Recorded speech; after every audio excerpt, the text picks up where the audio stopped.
Isabella. And I'm Michael. We have your game recaps. Yes, and I have your around the league news. Plus, we're going to talk about a Cubs pitcher in this episode, so let's get started. Game recaps, the Mariners series last weekend, Friday, the Cubs won 12-1. Jason Hayward and David Ross homered. Saturday, the Cubs lost 1-4. Sunday, they won 7-6. Went into 12 innings. The Cubs came back from a 6-0 deficit. John Lester with a walk-off bunt. Then we go into the Marlins series. Monday, the Cubs won 5-0. Tuesday, they won 3-2. And Wednesday, they won 5-4. The walk-off wild pitch in the ninth. Now we're going to preview the weekend versus the Oakland Athletics. The probable pitching matchups are brought to you by EuroView. Friday, it'll be John Lester, who was 11-4, versus Dylan Overton, who was 1-2. Saturday, it'll be Jake Arrieta, who was 12-5, versus Sonny Gray, who was 5-10. And Sunday, it'll be Kyle Hendricks, who was 10-7, versus Sean Manaea, who was 3-6.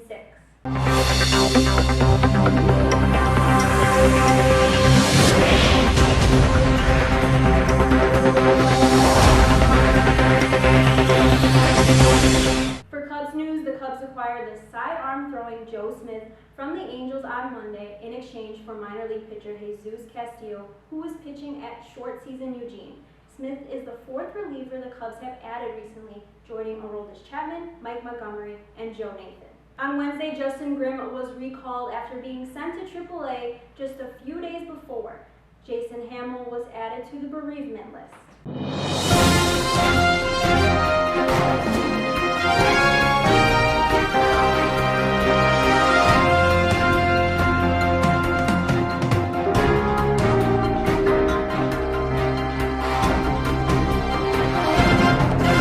Northside Inside is brought to you by Bygone Brand, and this week we are going to discuss the underrated Kyle Hendricks. So what do you think about him? One of the best. I mean, if not, he is the best right now. Most consistent in that Cubs roster, and looking at the league as a whole, he's up there in the top 5 pitchers. He's probably number 2 behind, Clayton Kershaw, but Kershaw's on the 60-day DL, so you got to bump Kyle up. What do you think about NL Cy Young? Is that a far reach, or no, is close? Not at all. I think it's going to be, you're going to have 3 pitchers from the Cubs, Arrieta, Hendricks, and Lester, as the talks for the Cy Young. Yeah, you're going to throw in Clayton Kershaw, maybe Zach Greinke, but other than that, it's going to be dominated by Cubs. What about that pitcher on the Giants? Which one? Madbone, he's good. He's consistent, but I really think the emergence of Kyle Hendricks, you're just getting deja vu right here, because we said this last year around this time, the emergence of Jake Arrieta, but it's the emergence of Kyle Hendricks. He's outstanding. Yeah, and I think confidence has a lot to do with it.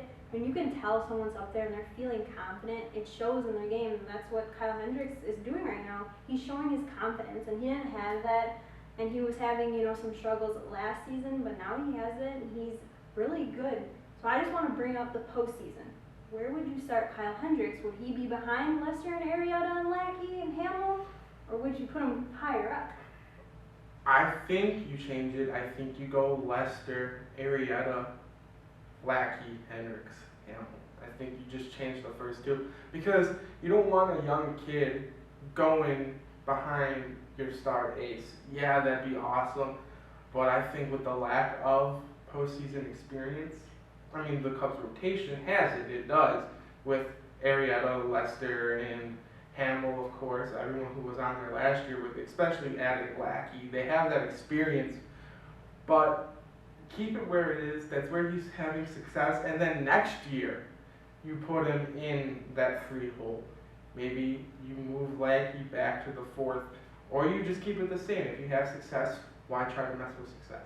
Okay, well, we still have a little ways to go before the postseason. We'll see what the Cubs do, but we want to know what you guys think on Kyle Hendricks. Should he be starting before Lackey, before Arrieta, maybe some people think? So let us know. Go to our Twitter at Northside Manor.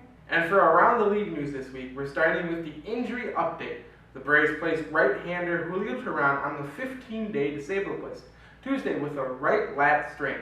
Teheran will be replaced on the active roster by outfielder Matt Kemp. Rockies have placed shortstop Trevor Story on the 15-day DL with a left thumb injury, and he will have to have surgery and is expected to miss the rest of the season. And the Indians placed right-handed pitcher Danny Salazar on the 15-day DL as well. Big trades have happened this week in case you guys missed it. The Reds have traded outfielder Jay Bruce to the Mets. The Yankees traded outfielder Carlos Beltran to the Rangers and Andrew Miller to the Indians. Athletics traded Josh Reddick and Rich Hill to the Dodgers. The Pirates traded Jonathan Neese to the Mets and Francisco Liriano to the Blue Jays. The Brewers also traded Jonathan Lucroy to the Rangers.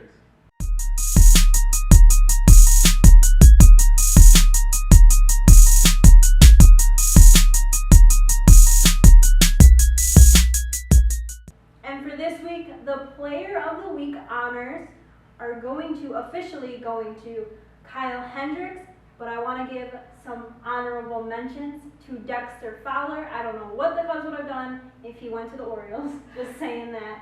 And to Javier Baez. His confidence has, I can't even explain it. It's just up there, and he knows he deserves to be a starter. So yeah, I love seeing him play when he does start, and when he gets in there, to pinch hit. He's just really fun to watch. So I wanted to give those honorable mentions out. Bonds to today.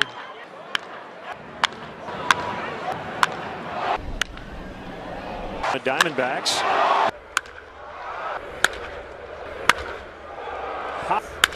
Coghlan runs on the 3-2 and a fly ball hit to deep left. Bradley looks up. That ball is gone.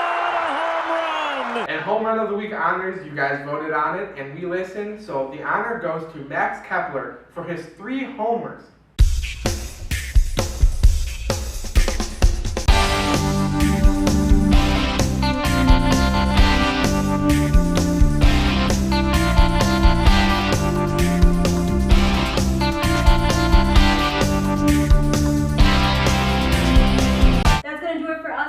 Episode of Northside Manor. Make sure you go to our Twitter and our Instagram at Northside Manor to stay up to date on all the daily Cubs news. And head over to northsidemanor.wordpress.com to read Connor's latest article. I'm Gabriella. And I'm Michael. Go Cubs.